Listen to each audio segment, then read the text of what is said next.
नमस्कार मंडळी, मी सौ श्रेयसी कर्वे. श्री शारदीय नवरात्रोत्सव देवीपूजन भाग 5. कालच्या भागामध्ये आपण सर्व संतांनीही आपल्या मंगलाचरणामध्ये गणपतीबरोबरच शारदेलाही कसं वंदन केलेलं आहे ते पाहत होतो. तुकोबांनी कसं वंदन केलेलं आहे मंगलाचरणामध्ये ते आता पाहूया. तुकोबा असं म्हणतात मंगलाचरणात, नमिला गणपती माऊली शारदा, आता गुरुराया दंडवत. असं सर्वांना एकाच वेळी तुकोबारायांनी नमन केलेलं आहे. समर्थ रामदासांनी दासबोधामध्ये पहिल्या दशकामध्ये 3ऱ्या समासामध्ये शारदा सरस्वतीचे स्तवन 26 ओव्यांमधून केलेलं आहे.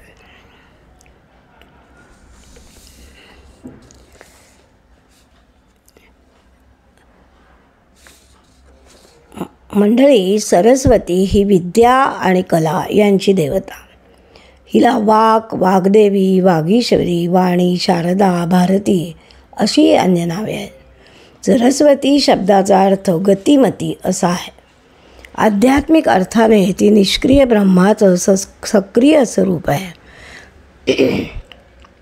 म्हणूनच तिला ब्रह्मा, विष्णू, महेश या सर्वांना गती देणारी शक्ती असं म्हणतात. सरस्वतीचा वर्ण शुभ्र असल्यामुळे ती ज्योतिर्मय असं ब्रह्माचं रूप आहे, प्रतीक आहे. याच अर्थाने ब्रह्मा, विष्णू, महेशांना ती पूज्य आहे. ऋग्वेद कालापासून सरस्वतीला महत्त्व प्राप्त झाले आहे. ऋग्वेदात तिला देवता न म्हणता नदीचं मानवी स्वरूप असं म्हटलं आहे. दुसऱ्या एका ठिकाणी तिला देवतांची राणी असं म्हटलं आहे. उपनिषदात सरस्वतीची वाणीशी एकरूपता मानलेली आहे. प्रज्ञावृद्धीसाठी आणि वाणीत गोडवा येण्यासाठी उपनिषदामध्ये सुद्धा तिची प्रार्थना केलेली आहे. आपल्या मराठी भाषेतील अनेक श्रेष्ठ साहित्यकारांनी सुद्धा आपल्या ग्रंथारंभी सरस्वतीला नमन केलं आहे. समाजामध्ये मानसन्मान, राष्ट्रामध्ये नेतृत्व, मोठेपणा असं जर मिळवायचं असेल तर सरस्वतीची कृपा आवश्यक आहे. सरस्वतीची स्वतंत्र अशी मंदिरं फार कमी आहेत, परंतु लक्ष्मीच्या किंवा अन्य देवतांच्या मंदिर परिसरामध्ये सरस्वतीची मंदिरे अनेक ठिकाणी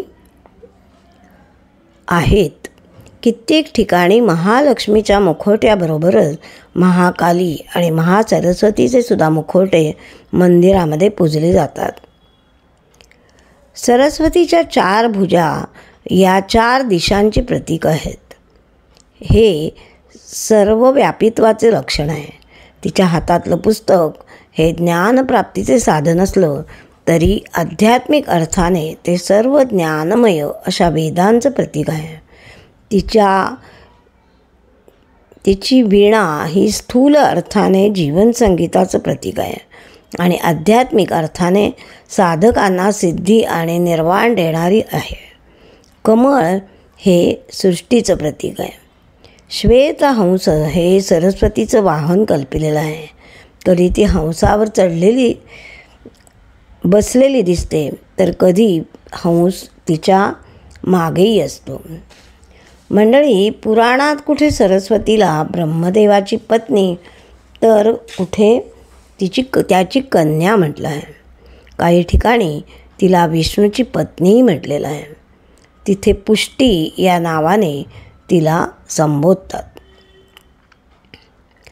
सरस्वती ही शुभ्रवर्ण, शुभ्र वस्त्रधारिणी, अलंकार विभूषित, चतुर्भुज, पुंडरीको, माला, वीणा, कमंडलू धारण करणारी अशी आहे. पुस्तक आणि वाणी ही तिची मुख्य चिन्ह आहेत. म्हणूनच या कुंदेंद्र तुषार हार धवला, या शुभ्र वस्त्रामृता, या वीणा वरदंड मंडित करा, या श्वेत पद्मासना, या ब्रह्माच्युत शंकर प्रभृतीवीर देवै सदा वंदिता, सा मां पातु सरस्वती भगवती निशेष जाड्या पहा असा सरस्वती देवीचा ध्यान श्लोक आहे. अशा या सरस्वतीला माझा त्रिवार नमस्कार, माझे त्रिवार वंदन. मंडळी, ह्या देवीच्या नवरात्राच्या निमित्ताने आत्ता आपण महाकाली, महासरस्वती, महालक्ष्मी यांची काही माहिती या ऑडिओमधनं बघितली.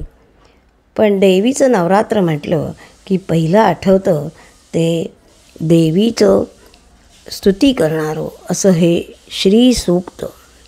या लक्ष्मीच्या महन्मंगल स्तोत्राविषयी थोडीशी माहिती आपण बघूया उद्याच्या भागापासून. जय श्रीराम.